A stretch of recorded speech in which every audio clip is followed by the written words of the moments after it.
All right, today is Thursday, and we have 3 cards getting a boost, which is going to be a big deal. And I think that Kitty Pryde Beast Mount decks got a lot better with Collector, and I think that Luke Cage is going to make CEREBRO 2, maybe with Hazmat, a viable thing for sure. Also, Luke Cage is going to be an important card against the high evolutionary matchup. Let's talk about them all right now. May 4th, balance updates. As we're working on this update, the Marvel Snap metagame has a good amount of variety in players experimenting with new strategies, so we won't be rocking the boat too much.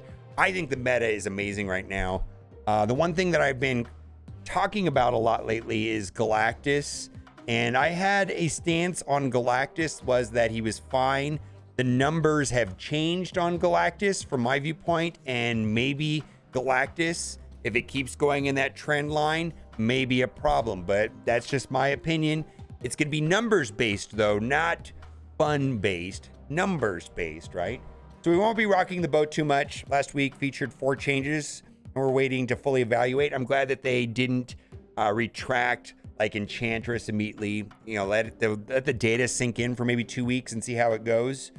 So this week we'll just include small buffs to cards that could use a little love. Now this first one is for Orca, and for me, I don't think this changes anything. Orca 6'9" is going to a 6'11", so Orca will be a 16 power card in his own lane.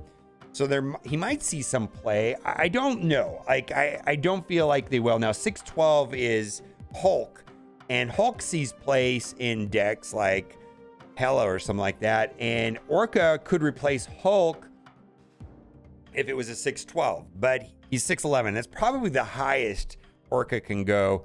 Ongoing +5 for your only card here. Fine. This isn't very complicated. Orca released low, consistently one of our least played cards, and weak on win rate. He's especially vulnerable to splash damage in a metagame where being able to counter Galactus has a higher priority for players. So the solve should clearly involve raising his floor, a designed turn for the card's weakest outcome. Just buffing his base power also keeps his ongoing symmetrical with Namors, further focusing on their fishy feud. We don't expect Orca suddenly to start tearing up the competitive ranks. I don't, but it's free for us to make him stronger. So I'm curious if people are going to play Orca. Maybe there will be a place for him, but I don't see it. Collector now. Collector will see play on the 16th, which is about a week and a half. There's expected to be a patch, and Kitty Pryde will be going out to everyone. You can return this to your hand, gain +2 power. Beast decks with Kitty Pryde are going to be amazing, and the synergy there with Collector is going to be quite good. And back in the day, he used to give 2 power for every card, so he was kind of busted. So they're going to make him from 2-1 to 2-2. Small change, but it should be enough to justify putting him into that deck, and I think he will see some play. When a card enters your hand from anywhere except your deck, +1 power. Those of us who are playing in the beta no doubt remember the glory days of Collector and the nerf that was merited that brought him in line as an on-curve play in some discard and Devil Dinosaur decks. However, he's been largely squeezed out of those archetypes since without finding a new home. This is true. Hopefully it'll be a bit more competitive with other 2-cost cards at this rate and start earning those slots back or showing up in new decks like Bounce. Now, this is the most exciting change without a doubt right here for Luke Cage. And if you've watched my videos, you've heard me mention many times about Luke Cage, and this is going to be absolutely huge for CEREBRO decks. CEREBRO decks are super problematic because not only are you playing against another person, you're also playing against locations, and some of those locations like sewer, you know, the ones that give like -1, -2, -3, ruin CEREBRO decks, and Luke Cage solves that problem. Also, an opponent playing Scorpion ruins your day, right? This is going to be a big deal for CEREBRO decks, and now you can play Hazmat with Luke Cage inside of a CEREBRO deck. So just by going from a 2-2, your cards can't have their power reduced, which also works against Valkyrie as well.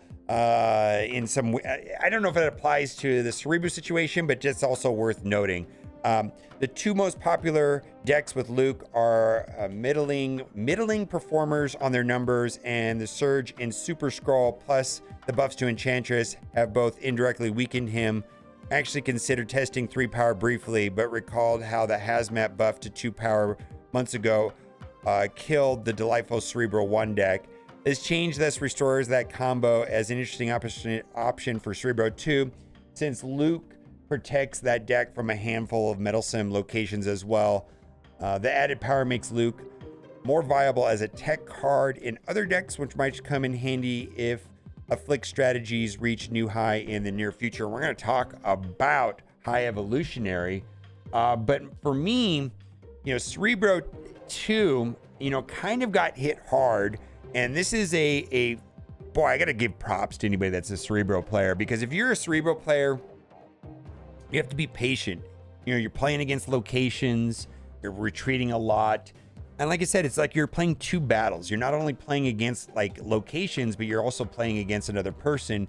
And this very well may be the missing piece to Cerebro, because the boost last week to Enchantress, severely negatively impacted Cerebro Mystique, just because there's more Enchantress out there playing. So what I'm thinking about doing is testing out this deck right here. And I think I'm going to sub out M'Baku and Goose and try Hazmat and Luke Cage. And I think that's going to be a lot of fun. Other thing that is worth noting, a lot of people are waiting with their precious collector tokens for High Evolutionary. At the start of the game, unlock the secret ability of all your cards with no abilities. Now, what's interesting about this, and I know a lot of people are waiting to spend their 6,000 tokens. And actually for me, yeah, there are some other cards this month, but the one that I'm the most interested without a doubt is High Evolutionary, as far as the one that I know that I'm going to be buying without a doubt.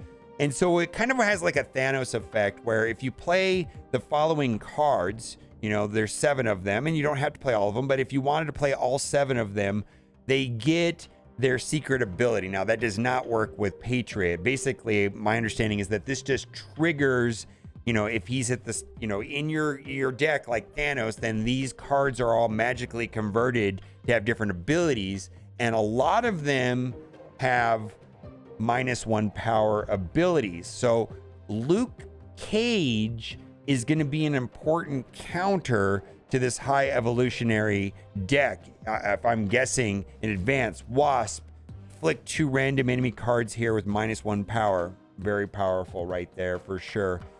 Cyclops, when you end a turn with unspent energy, afflict 2 random enemies here with -1 power. Wow. Thing, on reveal, afflict a random enemy card here with -1 power. Repeat this twice more.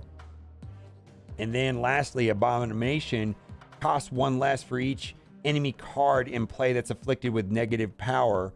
Well, guess what? Luke Cage ends all of that.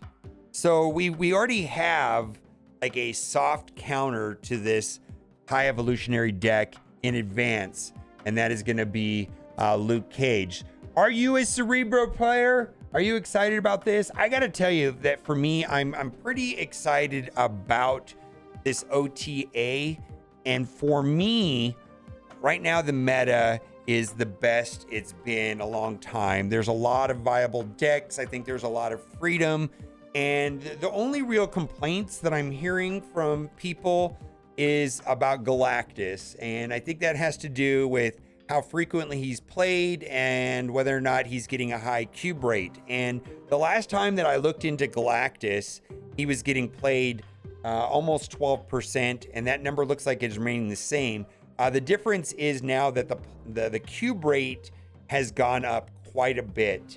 And so if I'm not sure if that has to do with Leech not being around as much, and Sandman Leech largely was kind of meddlesome in some ways to a Galactus player. And so Galactus seems to be thriving more.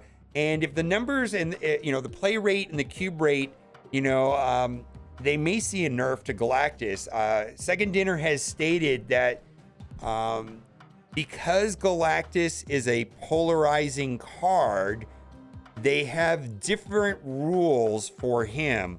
And I don't know what that means exactly. I know one person has been suggesting that Maybe they don't necessarily do anything to Galactus because that might be hard to do, and then to change the flavor of a Series 6 card, or I know that we call them Series 5, but why don't we just call them Series 6? Which they means that they don't drop.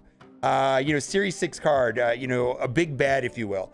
Maybe that they boost the cost of Doc Ock to 6.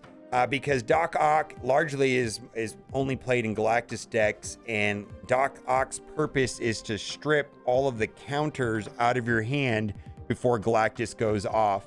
And so a lot of people have been saying that maybe they just need to make Doc Ock a 6 cost, and maybe boost his power level or something like that, and that may rein in Galactus. Let me know what you think.